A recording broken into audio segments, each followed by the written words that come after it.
This video tutorial covers the process of creating a survey in SurveyMonkey and then linking that survey from your website that you've developed in Website Tonight. We begin with the SurveyMonkey homepage, and this assumes that you have already created your SurveyMonkey account and have logged into that account.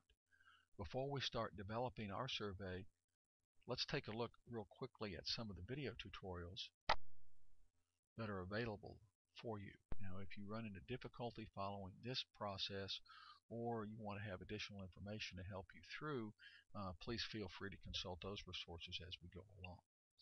So, notice I have some limitations as a basic subscriber, and I'm going to stay within those. Let's start by clicking the Create Survey button, and now we have a chance to create an existing survey, and we're going to create it from scratch. Notice that we have a variety of ways that we can use to create surveys from ones that we already have or from templates, and more of those are available if we are paying customers. So I'm going to call this the Regensburg Information Survey, and then click Create. You have a number of ways that you can adjust the basic look of your survey. I'm going to select Peach Sherbet as the one to use here. And the way to develop your survey is to add a series of questions using this sort of an approach by just adding questions and indicating the types that are available. Now, there are several types of questions listed in the assignment that you're required to do. So what I'm going to do is walk you through the creation of those to give you some idea how that works. The first thing you're required to do is to create some information, to collect some information about your user's basic demographics. So let's start with the Demographic Information Systems type of tool. And notice that you have a number of different types of fields that you can collect here.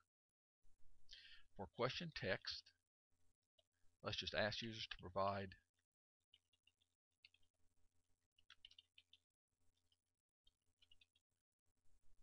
some basic information to us, and all we're interested in collecting from this set of options is the postal code, the country, and the email address.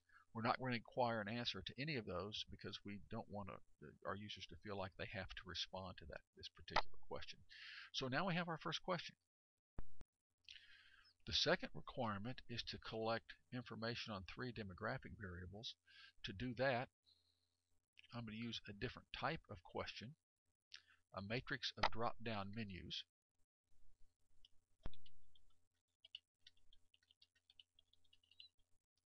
Under question text, please provide the following. Row choices is, I'm just going to enter demographic information. And now notice here I have a choice of the number of menus that I want to require below that. I'm going to collect 3 types of information on age, status, and travel frequency.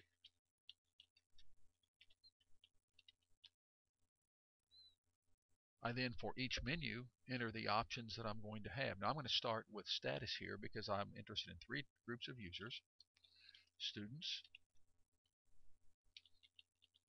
tourists,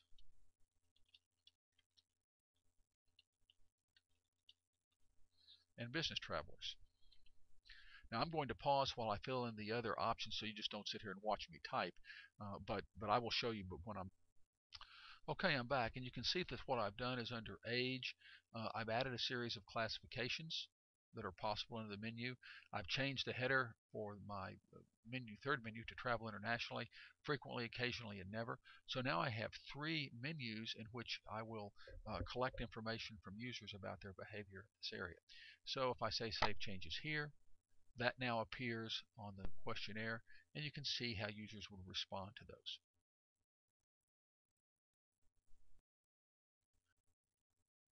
So we have the demographic information we need. Now we have to add several other types of questions to complete the survey. The first requirement is semantic differential questions. And in this type of question, you set up semantic opposites on each side of a scale, and then users indicate how they perceive a particular phenomenon or object relative to that. So let's add that question here. we're going to use multiple choice, only one answer, and the question text, in this case, we're going to ask about the historical sites in Regensburg.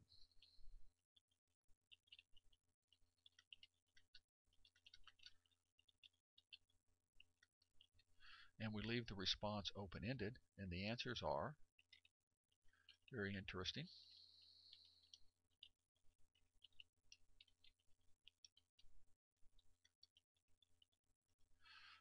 We accept the defaults elsewhere and then save the changes. So now that question shows up in our survey. We have 3 of these, and so we can go through that process again and simply add additional questions, or we can adjust this one by copying and pasting. Now we have 2 versions of the same question, but we can simply edit it. So now I change the question and the answers if I need to, and that will give me my 3 semantic differential questions. I'm going to pause here while I do that and then show you the result. I'm back, and I'm working with the 3rd semantic differential question, which asks about Regensburg as a travel destination. Notice I've changed the answers, but the other thing I wanted to show you here is that I've changed the way the answers will display. So I'm going to display these choices as horizontal buttons, and then when I save those, let's look back at the survey and see where we stand. As you can see, I've added a couple questions about the nightlife in Regensburg and as a travel destination in Regensburg. But notice that I've also changed the way the answers are displayed. So here we have 1 column, here we have 2, and here we have all horizontal buttons. So you have those kinds of choices about how you display the questions to your users when they're coming to the survey. Okay, our next requirement is that we have 4 Likert style questions. And a Likert question is one in which the opposition in the answers is strongly agree versus strongly disagree with some variation in the middle. So in this question, we want to pose a series of statements to our users and determine the degree to which they agree with those statements.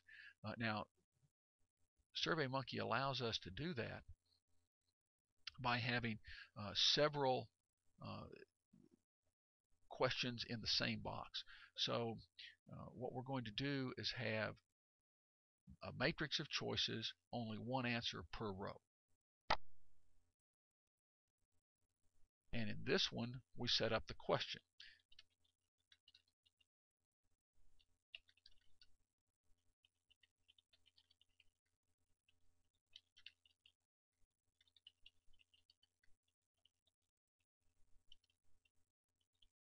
And I'm putting the question is, please indicate the degree of your agreement with the following statements.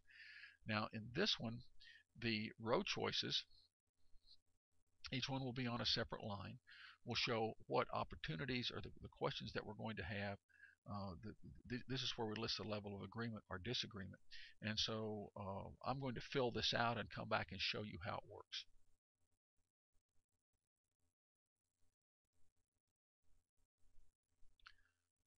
Start the question discussion here.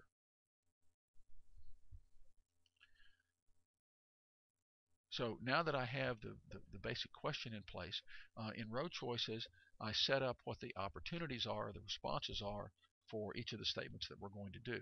Then in column choices, I actually put the questions or the statements themselves with which users express their level of agreement or disagreement. I'm going to pause and fill that out and then show you how it works. Okay, I'm back, and notice what I've done.